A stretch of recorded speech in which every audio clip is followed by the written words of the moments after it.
जैसा कि सभी को विदित है कि आज 23 जनवरी को नगरीय निकाय चुनावों के परिणामों की घोषणा होने वाली थी। आज राजगढ़ नगर परिषद के चुनावों की घोषणा हुई है। यहाँ पर जो है कांग्रेस को 9 सीटें प्राप्त हुई है तो बीजेपी को 6 सीटें प्राप्त हुई है। हम यहाँ पे जानेंगे कि पिछले कार्यकाल से लोग काफ़ी नाराज थे कांग्रेस के, उसके बावजूद भी जनता ने कांग्रेस को समर्थन देकर 9 सीट लाकर कांग्रेस को समर्थन दिया है और उनकी परिषद बनने की संभावनाएं व्यक्त कर दी है।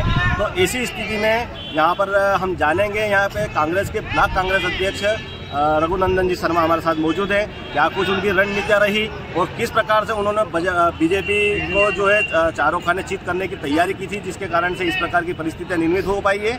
और आगामी नगरीय निकाय चुनाव के अध्यक्ष चुनने को लेकर क्या कुछ उनकी तैयारियाँ हैं। रघुनंदन जी शर्मा हमारे साथ हैं।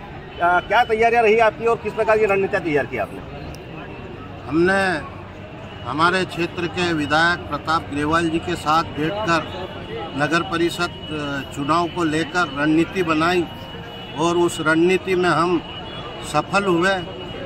उसका कारण था पिछली परिषद जो बनी थी हमारी, तो हमारे साथ चुनौतियां भी बहुत थी, क्योंकि 15 साल से भाजपा की सरकार थी और भाजपा की सरकार ने आधे अधूरे कार्य किए थे। जिस तरह से 9 करोड़ की पेयजल योजना शहर को मिली थी, उस 9 करोड़ की पेयजल योजना में इस तरह से पेयजल योजना की लाइन बिछाई गई कि हमको काफ़ी दिक्कतों का सामना करना पड़ा। वहीं ग्रेवाल जी के प्रयासों से फिर 1 करोड़ 10 लाख की पेयजल योजना हमने गोविंदपुरा से राजगढ़ के लिए स्वीकृत करवाई और उस पेयजल योजना के माध्यम से संपूर्ण नगर में हमने शुद्ध पेयजल तीसरे दिन वितरण किया। साथ ही पिछली नगर परिषद जो भंवर सिंह बारोड़ जी की थी, अच्छे विकास कार्य हुए। गरीबों के लिए जो योजनाएं 15 साल से बंद थी, हितग्राही योजनाओं को हमने क्रियान्वित करवाया और आवास योजना पट्टे का हमारा एक रिकॉर्ड है। 396 पट्टे हमने दिए, 1253 हमने आवास दिए। ये हमारी इन्हीं उपलब्धियों के कारण हमारी फिर परिषद बनने जा रही है। कांग्रेस पे पिछले कार्यकाल में भ्रष्टाचार के भी आरोप लगते रहे, इस प्रकार का किस प्रकार से आप थोड़ा अगली परिषद में निकाल पाएंगे? भ्रष्टाचार, देखिए भ्रष्टाचार के आरोप लगे हैं, लेकिन साबित नगर परिषद बारोड़ की जो परिषद थी उसके प्रति लोगों का प्रेम था, स्नेह था। आरोप तो लगते रहते हैं लेकिन साबित एक भी आरोप नहीं हुआ। ये थे हमारे साथ रघुनंदन जी शर्मा जो कांग्रेस के ब्लॉक कांग्रेस अध्यक्ष हैं। हमारे साथ में यहाँ पर वार्ड क्रमांक 5 से जो प्रत्याशी विजयी हुए हैं कांग्रेस के, दीपक जैन हैं। हम उनसे जानेंगे कि किस प्रकार की उनकी चुनावी रणनीतियाँ रही और वो किस प्रकार से विजय हासिल करने में सफल हो पाए। दीपक जी, पहले तो मेरे मीडिया साथी को सभी को धन्यवाद देता हूँ और मेरे वार्ड के रहवासी और मतदाता को मैं धन्यवाद देता हूँ जिन्होंने प्यार और स्नेह बिल्कुल भरपूर दिया है। अब विकास है, विकास के बाद रणनीति है। चुनाव में कैसे आया हूँ, मेरे प्रचारक मेरे मतदाता रहे हैं, क्योंकि उनका प्यार इतना मिला है मुझे कि मुझे किसी भी प्रचारक की जरूरत नहीं पड़ी है। रही बात माननीय विधायक महोदय श्री प्रताप जी ग्रेवाल साहब का, मुझे शुरू से आशीर्वाद रहा है और आज तक मिलता रहा है और आगे भी मिलता रहेगा। मेरे बड़े भैया ब्लॉक कांग्रेस अध्यक्ष जिनके सामने छोटे से बड़ा हुआ हूँ, इन सभी के सहयोग से।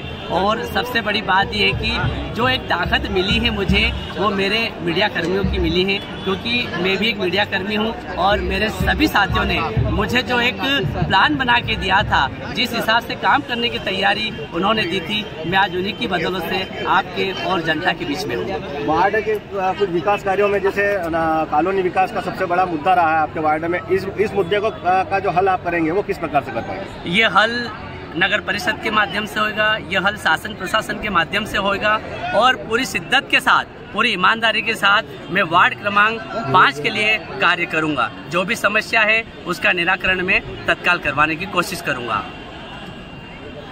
ये थे हमारे साथ दीपक जी जैन जो यहाँ पर मिले हैं। आप हमारे साथ में वहीं बीजेपी के वार्ड क्रमांक 10 के जो प्रत्याशी पति हैं वे विजयी हुए हैं। हम जानेंगे कि उनकी रणनीतियाँ किस प्रकार से रही, उनकी काफ़ी चुनौतीपूर्ण स्थितियाँ थी और किस प्रकार से वो विजय हासिल कर पाए हैं। चुनाव कोई भी लड़ता है, चुनौतियाँ तो रहती ही है, लेकिन हमारे सामने कोई चुनौती थी ऐसा मेरा मानना नहीं है, क्योंकि शुरू से मैंने कहा कि हम वार्ड नंबर 10 तो हम 101% जीतेंगे, क्योंकि मेरे मतदाताओं का, आम जनता का आप सभी साथियों का और पूरे नगरवासियों और राजगढ़ नगर के संपूर्ण नेताओं का वार्ड क्रमांक 10 में अत्यधिक प्रेम था और वो प्रेम मैंने पूरे वार्ड में और आखिरी परिणाम तक देखा कि हमारे ऊपर पूरा आशीर्वाद था।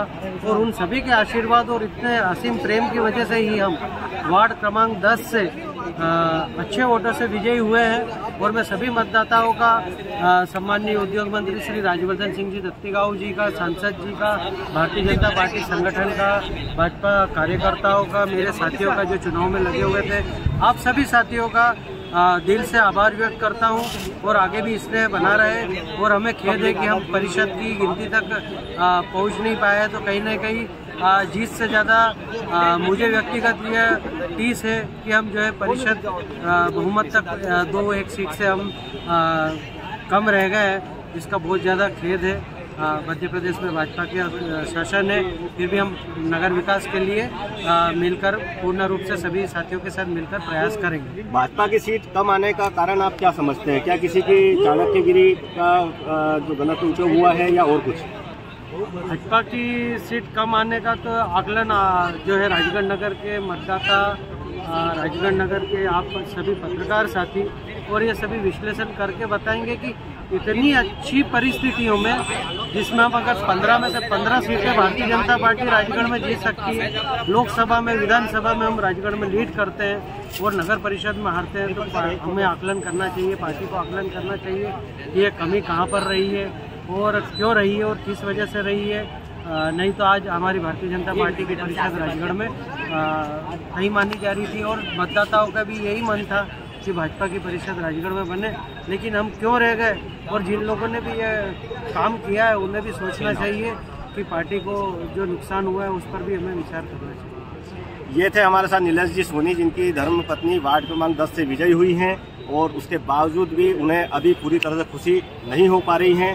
कहीं ना कहीं वे संगठन की जो कुछ लापरवाहियां रही है उसे अपने मन से दोषी मान रहे हैं, लेकिन उसको स्पष्ट रूप से बयान नहीं कर पा रहे हैं। हमारे साथ में वार्ड क्रमांक 2 के सन्नी सिसोदिया मौजूद हैं। वे भी पिछली बार से जो पार्षद रहे हैं चौकस सदर, उनको परास्त करके विजयी का जो सेहरा बांधा है।